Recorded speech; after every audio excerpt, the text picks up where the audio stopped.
L'Éternel te bénisse, l'Éternel te bénisse et te garde, fasse lever la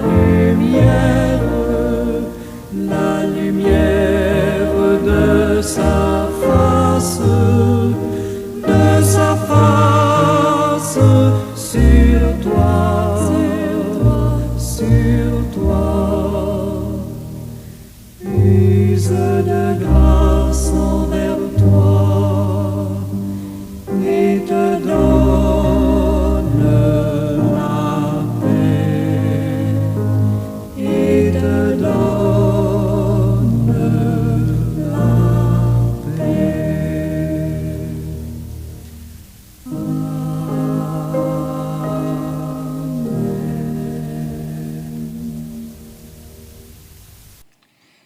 Roi d'un roi éternel, en Dieu Tout-Puissant, je viens ce matin te remercier en toute humilité pour la grâce que tu me fais de te connaître en Jésus-Christ.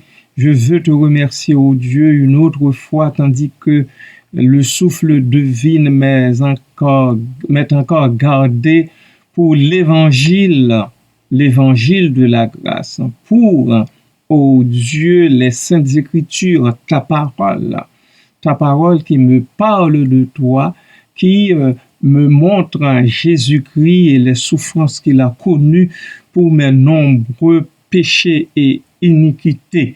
Merci Seigneur, merci parce que dans ton amour, tu es venu en lui nous racheter du péché et de la mort éternelle. J'en bénis ton Seigneur une autre fois, tandis que l'occasion m'est offerte. Merci Père, merci Seigneur, merci Jésus. Apprends aux humains, Dieu Tout-Puissant, à y penser et aussi à faire ce que de droit, ô Dieu, pour qu'ils ne tombent pas en contravention avec toi, qu'ils pressent leur pas d'entrer dans ta bergerie, afin que le malin ne les dévore pas, tandis qu'ils s'amusent, ô Dieu, à vagabonder à l'extérieur du parc. Merci Père, merci Papa. Béni soit ton beau nom, en Jésus-Christ ton Fils, je te prie. Amen et Amen. Bien-aimés et amis du Seigneur, amis de Dieu, vous qui le connaissez en Jésus-Christ, je vous salue dans le nom précieux de Christ et je souhaite que vous soyez en train de vous pavaner dans la cour royale, que vous soyez en train de bénéficier de toutes les grâces de Dieu en Jésus-Christ, son Fils unique, bien-aimé. Soyez richement bénis en lui pour le temps et pour l'éternité. Amen.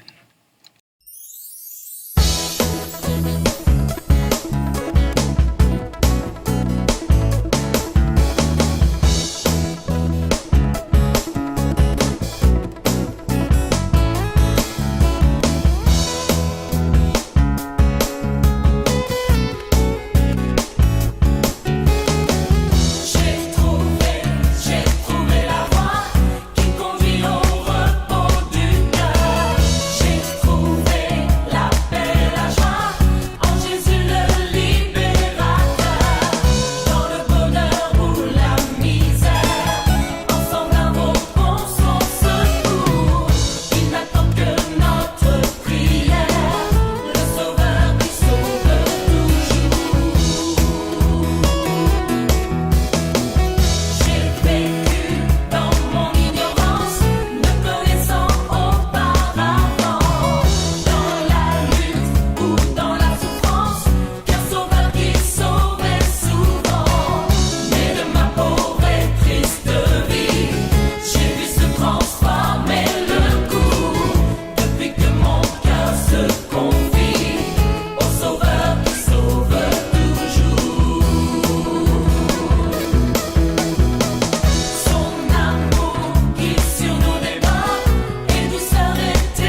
Bien-aimés de Dieu et amis de partout, je me propose de me pencher avec vous sur une petite série au cours de laquelle je vais attirer votre attention sur les quelques versets de la Sainte Bible qui nous parlent de la secte,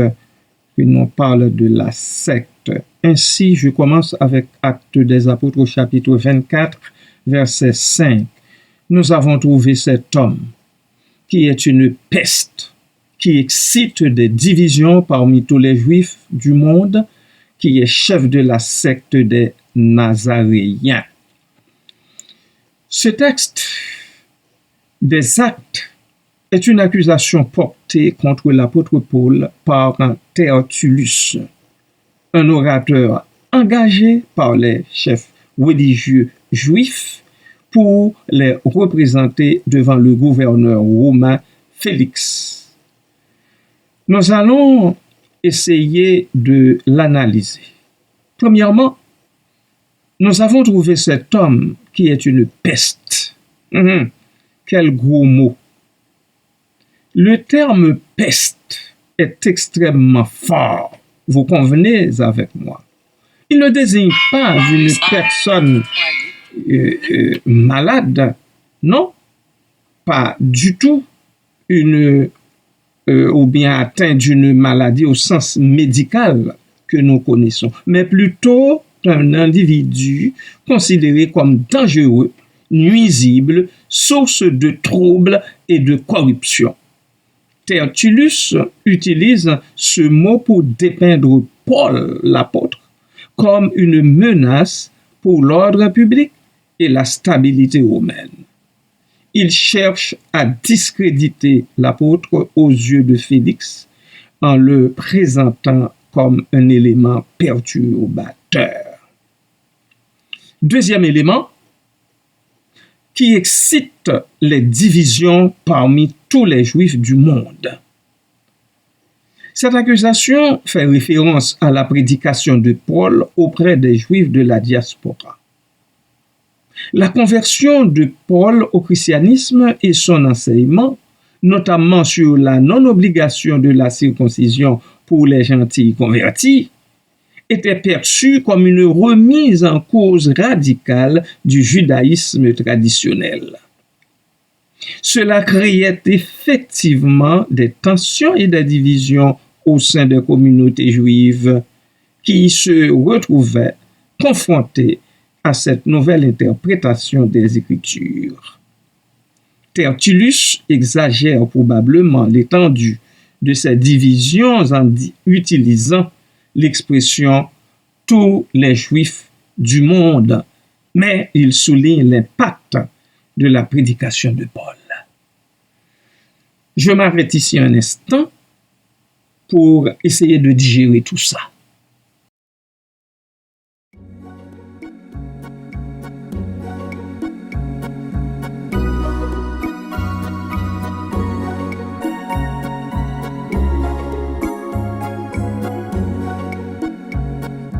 Répondant à l'appel de Jésus, mon divin maître, avec lui je suis sorti du pays du malheur, délivré par son pouvoir, je ne veux plus connaître que la grâce et l'amour de mon Sauveur. J'ai trouvé bien loin du monde un abri paisible et sûr. Ici le bonheur abonde sous un ciel toujours d'azur. Oh oui, je veux dresser ma tente dans ce pays merveilleux et toujours vivre plus près de Dieu.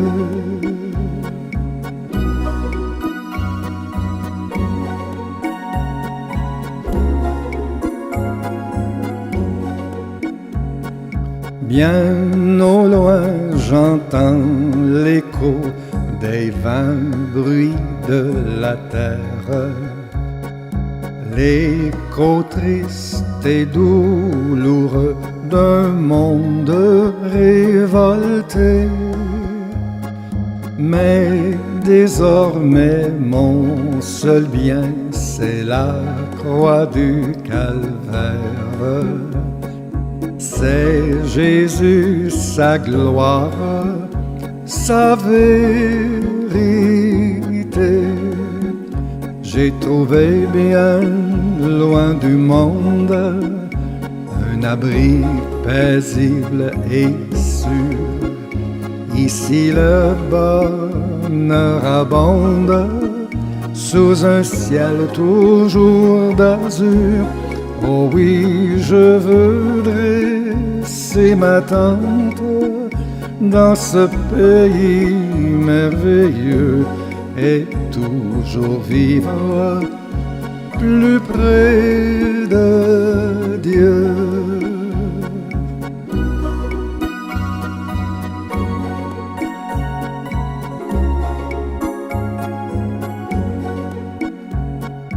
Par la ruse et les menaces, voulant ma défaite, Satan vide contre moi son infâme carquois.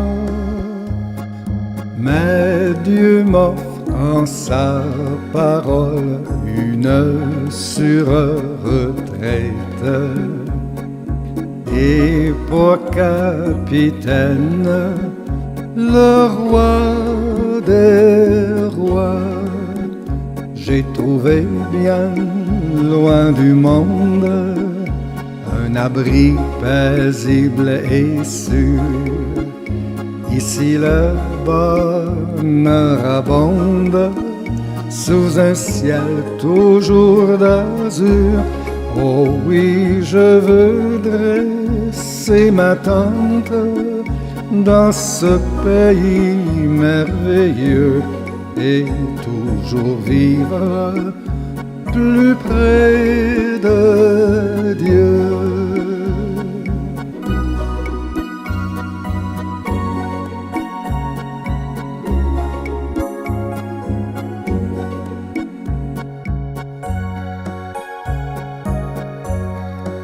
L'ennemi peut donc venir, je ne crains pas sa rage. Seul je ne puis rien, mais mon Sauveur est tout puissant. Soutenu par son esprit, je lutte avec courage. Et mon chant s'élève, reconnaissant.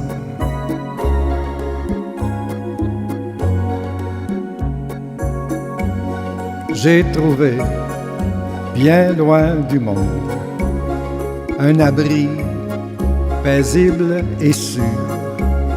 Ici, le bonheur abonde sous un ciel toujours d'azur.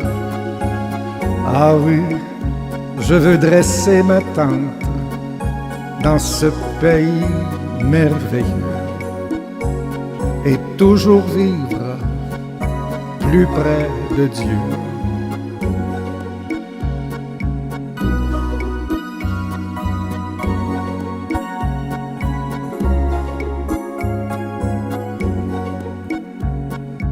Ici je contemple ému la création sublime et j'adore à deux genoux Jésus jour après jour. Mille voix font monter de la plaine et de la cime un chant de louange, un chant d'amour. J'ai trouvé bien loin du monde un abri paisible et sûr. Ici le bonheur abonde sous un ciel toujours d'azur. Oh oui, je veux dresser ma tente dans ce pays merveilleux et toujours vivre plus près de Dieu.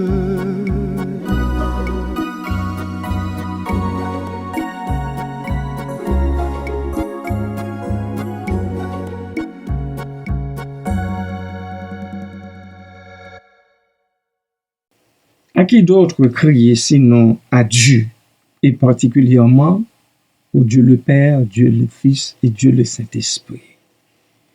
Merci Seigneur du fait que tu nous donnes le pouvoir à crier à toi, aller vers toi en toutes circonstances.